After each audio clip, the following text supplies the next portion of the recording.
Days of Our Lives. Spoilers for the next 3 weeks, June 16th to July 4th. Sami Brady and Kat Green should be gearing up for a blast from the past while Holly Jonas faces a curveball. John Black may also send a sign from beyond the grave, so here's what Duol has in store. The week of June 16 to 20 will bring Xander Kyriakis relief, since Philip Kyriakis will hide his guilt, even when Philip faces Bell Black's relentless pressure.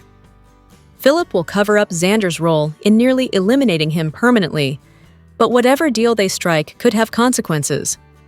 Speaking of consequences, EJ DiMera will keep trying to spare Johnny DiMera from them, but he'll grow increasingly concerned about Rachel Black's knowledge of what happened the night of the shooting. After Rachel spills too much in her sleep, Marlena Evans may figure out what her granddaughter witnessed.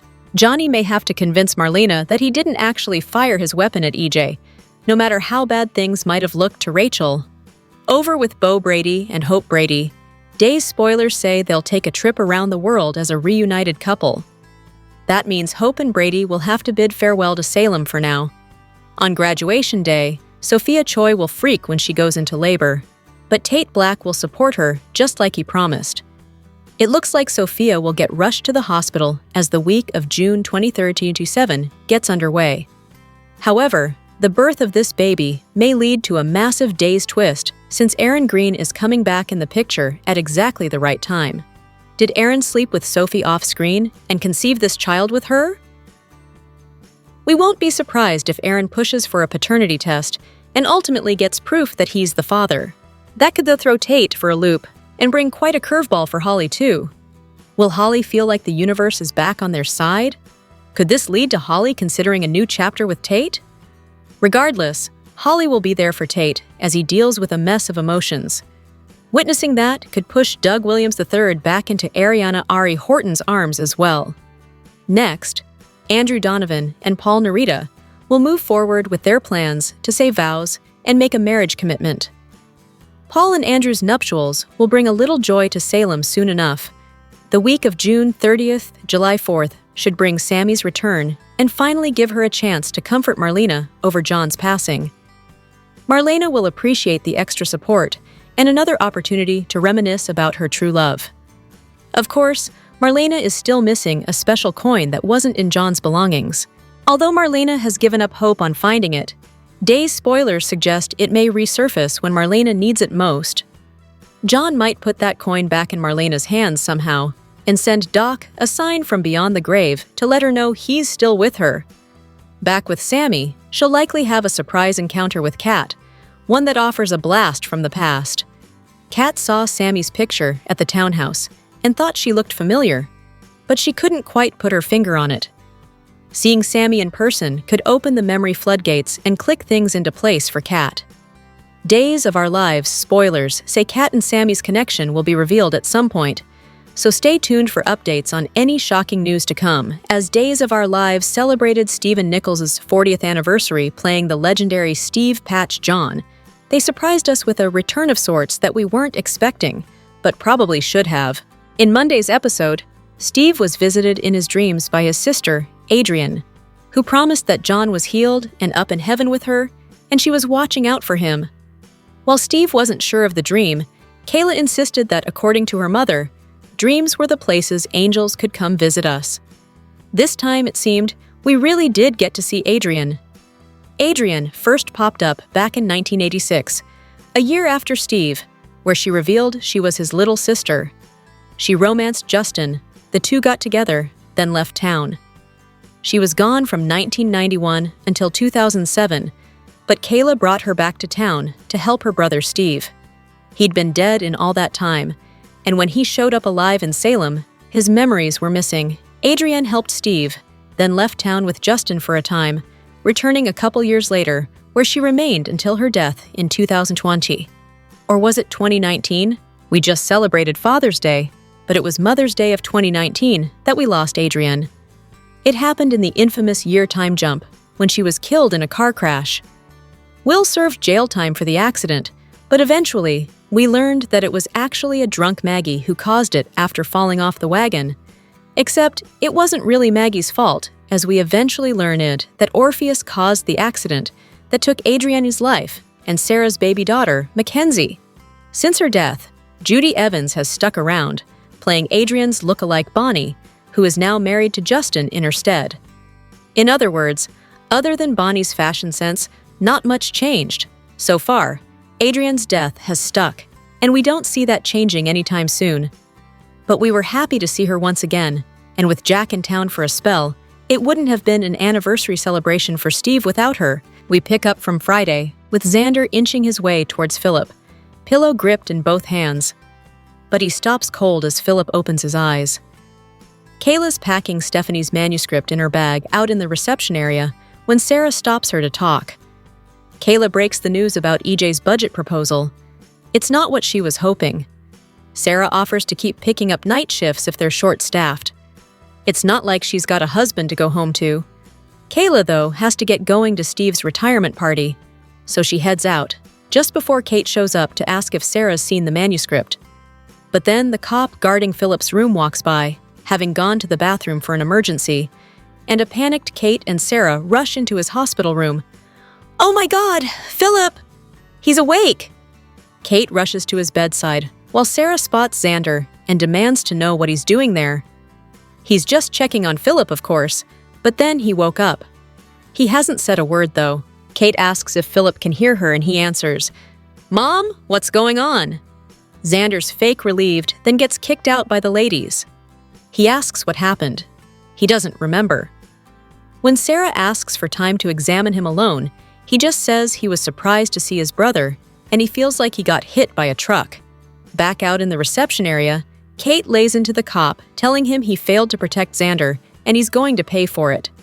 He apologizes and says suddenly he felt like throwing up after having his coffee. Kate realizes that's when Xander slipped in. "You son of a bitch," she mutters. Sarah joins Kate to tell her she's ordering some tests, but Philip didn't tell her who did it to him. She insists, though, that she does want to know. She heads off to conduct the tests. Kate calls Roman to tell him the good news. Then Sarah returns to say the tests are done, and Kate can go back in Philip's room. Jack and Jennifer, meanwhile, are getting ready for Steve's retirement party when she breaks out a birthday cupcake for Jack. He hasn't wanted to celebrate since Abigail died, but Jen encourages him to celebrate. It's what Abigail would want. She lights the candle, and Jack takes a deep breath, then blows it out. They share the cupcake, then talk about the rules of wish-making. Jennifer offers up her own wish, that I would never hear the name Cat Green again. Alex nervously asks Stephanie how he looks, wanting to prove himself to her parents for Steve's retirement party. Steph tells him not to worry. Her mom's happy for them and her dad, only has a few reservations. Alex reminisces about growing up with Steve's sister, Adrienne, as his mom, then fusses over his look again. Stephanie offers some stress relief, and the two start making out. Steve's looking at an Irish blessing from John's service, lost in his thoughts at his kitchen table, when Bonnie lets herself in. Except, it's not Bonnie, it's Adrian. Yes, she acknowledges. She is dead. He's dreaming. Steve just grunts and, "Oh," when she tells him. He was hoping for one of those back from the dead miracles. "Or here, a Tuesday," Adrian snarks. She's here with a message for him, though. John's up with her, and she promises to watch out for him. More. See photos of John's funeral. Steve's grateful and tells her how much he misses her. They both get emotional, but Adrian has to go. And Steve wakes up on the couch. He's standing over the table, looking thoughtful when Kayla gets home. He tells her about his dream, and Kayla tells him about her mother saying, "Dreams are the place angels can visit us." She then tells him about Stephanie's dinner plans, but he's not up for it. Kayla won't take no for an answer. Stephanie's already there. Some family time would be good. Xander's rushing through the square when Jada stops him dead, saying they need to have a chat about Philip. She just got a call from Kate. The officer guarding Philip mysteriously got ill, just as Xander snuck in. So what was he doing there? He just wanted to be there for his little brother. "Did you?" Jada asks flatly. She tells Xander not to take any trips. She'll probably be visiting him again soon. Stephanie, Alex, Jack, and Jennifer all get to the bistro, and Steve and Kayla show up shortly. They all yell, "Surprise!" and Steve's cheered up a bit at the sight. Steph invited Bo and Hope, but they seem to want their own time. Alex offers his hand and shakes Steve's, awkwardly congratulating him on his retirement. They take seats, and Jack jokingly asks who's going to keep Salem safe without Black Patch. Steve reminisces that it's been 40 years since arriving in Salem, and Alex asks what brought him there. "Funny you should ask. I was working for your Uncle Victor, and he was looking for revenge against Bo. He's the reason Steve lost his eye after a fight over a woman. He was a bitter dude for a while." We flash back to the 80s, with Kayla cleaning Steve's injuries and gently taking his patch off, then on to Steve talking about feeling like a freak as he walks down the street as they worry over a young Max losing an eye. Back at the dinner, Steve insists he was only able to turn his life around because of Kayla's love, and Adrian's attempts to put their broken family back together. We flash back to her telling Steve she's his sister and her piecing together their family tree: Steve, Jack, and their little sister. Jack tells Alex and Stephanie about how Steve's the rock of the family and reminisces about Steve giving him his kidney. Jack raises a toast to his big brother, the original anti-hero. They do a video chat with Trip, Wendy, and Joe. Then Jada joins them. She tells them she was just attending police business. Philip is awake, but he's in tests, so he's got some time. Next up is reminiscing about Jada's dad, Marcus Hunter, and how they reconnected as adults after growing up together in the orphanage. "Like John, he was gone way too soon," Steve mourns, quieting everyone. Jada gets a text shortly after from Kate. She's heading over to talk to him. Steve hugs her goodbye, then Jack asks his brother to take on one more case. Jennifer wants help finding Julie's necklace. Could he take a crack at it? Steve mentions Bo's offer to team up, so he gives Bo a call, and both he and Hope are on board. He's back in business. Jennifer's incredibly grateful. Then she and Jack head out. They're heading back to Boston, but promise to visit soon. It's just Stephanie and Alex, and she jokes about the best unretirement party ever. "It was just what Steve needed," he says, heading out insisting she made him happy. Alex thinks Steve hates him, but Stephanie laughs it off. That's just his face. Xander wanders in just after, and Alex tells him Philip's awake, and that's got to be good for the company. Xander knows. He just wants a drink. Alex wonders if his cousin's mood is because he knows he's about to be arrested. Again. Out in the square, Jack tells Jennifer about his birthday wish, that you and I will come home and visit Salem as often as possible. Jen promises it will come true. Jada gets to Philip's room, where Kate's sitting by his bedside. He's up to answering questions, and Jada asks if his memory about what happened is any less fuzzy. It is. He was the victim of a brutal, vicious beating. His attacker? Not Xander. Everyone looks stunned. Steve and Kayla return home, where she admits she was looking forward to his retirement, but listening to all the stories made clear that she wouldn't change Steve for the world. If it's what he wants, it's what she does, too. Steve marvels at how lucky he is. His life is all because of Kayla and her belief in him. He's so grateful for her and their life. They kiss, and we end with a series of flashbacks of Steve's time in Salem over the years. Days of Our Lives spoilers reveal a preview clip has been released for the week of June 16, 2025. Fans can expect Sophia Choi to go into labor during graduation. Philip Kyriakis wakes up but clears Xander Cook Kyriakis. Plus, Marlena Evans hears Rachel Black having a dream about a shooting. Keep reading, and let's talk about what is coming up in the Peacock soap opera. Let's begin with Erin Green, who returns to Salem. Cat Green excitedly reunites with her little brother. However, she is confused as to why Erin is back in town. That is when the senior reminds her that he's graduating from high school. The timing of Erin's return is interesting, especially since Sophia is about to give birth. Speaking of Sophia, she goes into labor right when the graduation is about to begin. However, the narrator teases that there is a surprise. The soap could be referring to the surprise delivery on graduation day. However, I'm wondering if the surprise is that Aaron, not Tate Black, is the father of Sophia's baby.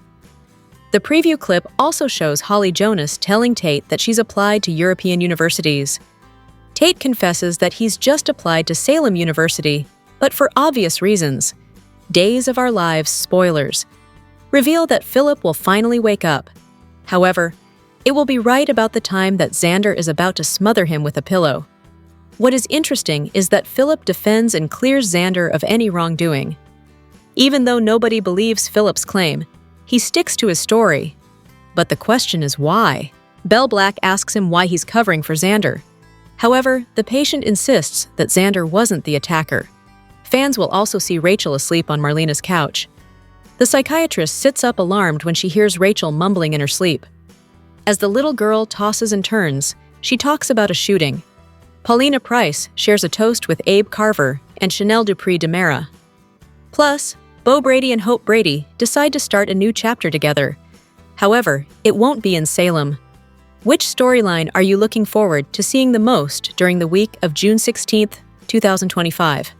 Share your thoughts in the comment section below. Remember to keep watching the soap on Peacock to find out what happens next.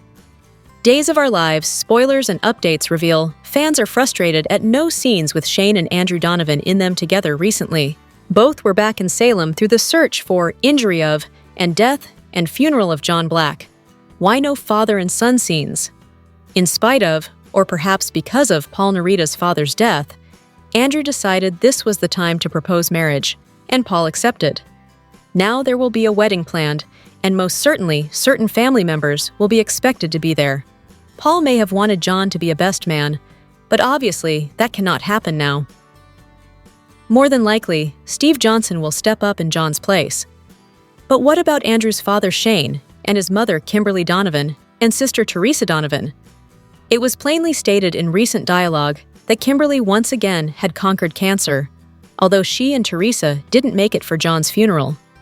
Duel fans have complained at no Shane with Andrew scenes during the past week, when the focus was on honoring John's life and death and his funeral, when there were chances.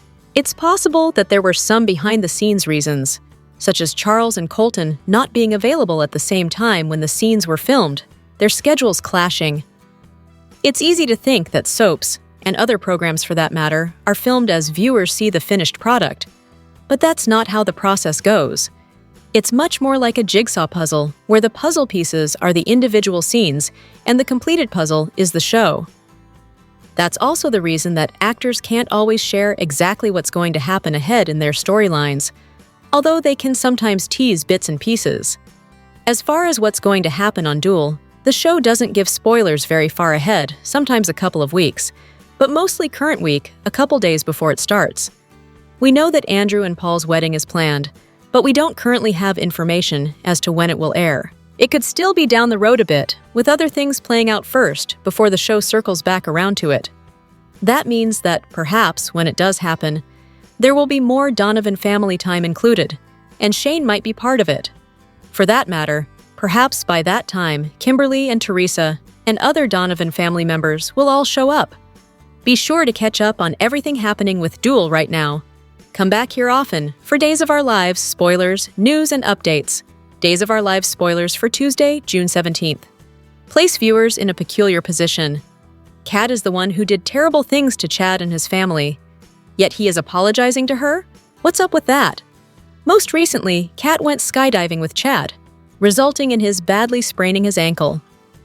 Previously, she claimed to be his dead wife, Abigail, and got Chad to the altar, and almost allowed her brother to kill him. So, she's got some sins in her past, which is why we're confused why Chad is the one apologizing to her, when Kat is the one who has a lifetime of crimes to make amends for. Surely, he hasn't fallen under her spell. Again? Leo and Javi are deliriously happy together, presumably, which makes them available to help others. Doug turns to Leo for help with the great necklace caper, which he is still determined to make right, and return to Julie, while Gabby complains to Javi about her latest troubles, and offers her cousin a new opportunity. Does this mean they might have something to focus on outside of their relationship, which might possibly make them actually interesting people?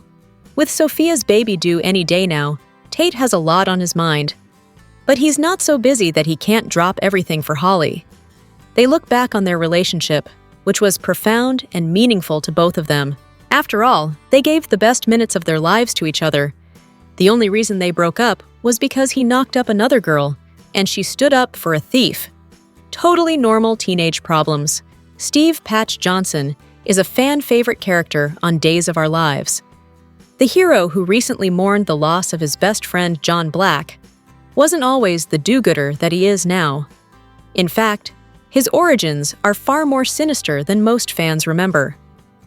At the time, he worked for Victor Kiriakis, but eventually turned things around and became a beloved good guy. However, Stephen Nichols recently revealed that there's an unknown, darker depth to Steve's origins. Starting on Days in 1985, Nichols is currently celebrating 40 years as Steve. He spoke to Soaps.com about it, discussing the evolution of Steve from a bad guy to a beloved family man. The character had originally been in the Merchant Marines, where he met Bo. As the story goes, he and Bo fought over a woman, and that's how Steve lost his eye. But Nichols revealed a different path his character was supposed to take. At one point, Peter, Reckel, Bo, and I had gone to the writers, producers, somebody, and asked to get some kind of backstory because the say were playing this deal that Bo had put my eye out, and we had no idea how that happened. He shockingly revealed that they received one page that laid out the character's hitherto unknown backstory. Nichols further revealed the contents of the page, which explained, "I was supposed to die, and I had actually been dealing drugs in the Merchant Marine. A friend of Steve's took some of the drugs and died, causing him to get into a fight with Bo," Nichols said. "And I lost my eye," he noted, further explaining that the story was a much darker version of what ultimately played out on screen. So the character of Steve was only meant to last for a few months and then exit. But a storyline that involved Victor, Bo, Hopi, Savannah Wilder, and Shane turned things around. Nichols further explained that after a chase sequence, then producer Shelley Curtis ran up to him, and she said, "I just want you to know you're not going to die." So she told me right then and there that I had a future on the show. Days of Our Lives spoilers photos for the June 17th, 2025 episode tease an interesting day for Leo and Javi. Leo has had a lot of his plate lately. He's been tasked with writing John's obituary, being asked favor after favor by Doug III, and his ex-husband's husband, who hates him, is back in Salem. Needless to say, Leo can't catch a break. Now, after another day with Chad at The Spectator, Leo will come home to a boyfriend with good news and a friend with a favor. After Javi and Gabi seemingly make up, Javi will welcome in Doug, who will have something for Leo. Despite the drama in their lives, it looks like the day will end in a kiss for Leo and Javi. In the Monday, June 16th episode of Days of Our Lives, Philip woke up and he told Jada that it wasn't Xander who gave him the beatdown. And while the Johnson-Devereaux families were grieving John, they also had reason to celebrate and reflect. Unfortunately, Adrienne wasn't one of those back-from-the-dead miracles that always happen in Salem. Instead, she tells Steve that she's with John and she's going to do her best to take care of him. This news comforted her brother. Later, Steve had a crazy good flashback of the time Adrienne revealed to Steve that she was his sister. The Johnson family history is complicated, brutal, and dramatic, so seeing that particular flashback was wonderful. It was such a long time ago. Stephanie threw a surprise retirement party for her dad at the bistro. In addition to Stephanie, Steve and Kayla, Jack, Jennifer, Alex, and Jada attended. Flashbacks featured Steve walking Adrienne down the aisle, marrying Kayla, and even a fun flashback with Jada's dad and Steve's best friend, Marcus. Ultimately, the gathering turned into an unretirement party when Jennifer asked Steve to find Julie's necklace that Doug III stole. "It's missing, and someone needs to find it." Steve mentioned how Bo talked about him and Hope joining Steve in Black Patch, and then called his friend up, and it's official. Black Patch is still open for business. On top of John's funeral, Steve's retirement, and the anniversary of Abigail's death, it's also Jack's birthday. Unfortunately for Jack, his birthday being so entwined with the anniversary of his daughter's death makes for bittersweet birthdays. Thankfully, Jennifer tried to make the most of this year's. Steve also wished his brother a happy birthday. However, Jack also took the opportunity to make a wish, and he wished that he and Jennifer could visit Salem as much as possible. So it sounds like we could be seeing Jack and Jennifer more and more in the future, It's a sad time for Days of Our Lives fans. Not only are they sad because John was killed off after the death of his portrayer, Drake Hogestyn, but they're also lamenting the breakup of Sarah and Xander. Xander reverted to his violent ways when he beat his brother Philip within an inch of his life. Although he hasn't come out and admitted it, Sarah knew he was behind it and ultimately threw him out of the house and is limiting his access to daughter Victoria. Godfrey and Telfer opened up about this sad turn of events for the beloved couple. Godfrey and Telfer talked to Soaps and discussed the fact that the fans are divided on who's right and who's not. Sarah learned that Philip acquired half of Victor's inheritance through a forged letter, but she kept quiet for fear that Xander would harm his brother. That came to pass, and Xander became angry that Sarah had lied to him. But he's also lying by not admitting what he did to Phil. However, Godfrey humorously stated, "It's so funny how mad everyone is at Sarah, but not for Xander for all of the countless lies." She went into detail explaining Sarah's fears that Xander would resort to violence if he knew the truth. "Because you almost murdered Brady, and here you are almost murdering Philip." She fully admitted that Sarah's secret was a factor in the couple's breakup. She considers herself something of a moral compass, and even argued that Sarah's mom, Maggie, didn't think her lie was all that bad because it was for the right reasons. The Days of Our Lives star further explained that Sarah reasoned that, although Xander stated he would never do anything to Philip, "You had no attachment to him, of course you would have." But he didn't fully kill Phil, and so Sarah, in Godfrey's mind of what her character is saying to Xander, stated, "I think you didn't kill him because you were attached." So there's this back and forth about whose lie is worse, Xander's lie of omission, or Sarah keeping Philip's deception under wraps. Ultimately, she did it because she knew that given the chance, Xander would fall back on his worst instincts. Meanwhile, Xander's butt hurt because the once above reproach Sarah has engaged in deception. She's fallen off the pedestal with her lies, and now he's seeing her anew, Telfer stated. He also shared his amusement at watching the fans react to the story, noting, "It's funny watching the fans react to things and their morality play out." He remarked that most of the fans are mad at Xander for proving Sarah right, but there are still a cohort of fans who are like, "Well, she did lie to him," as if that's somehow worse.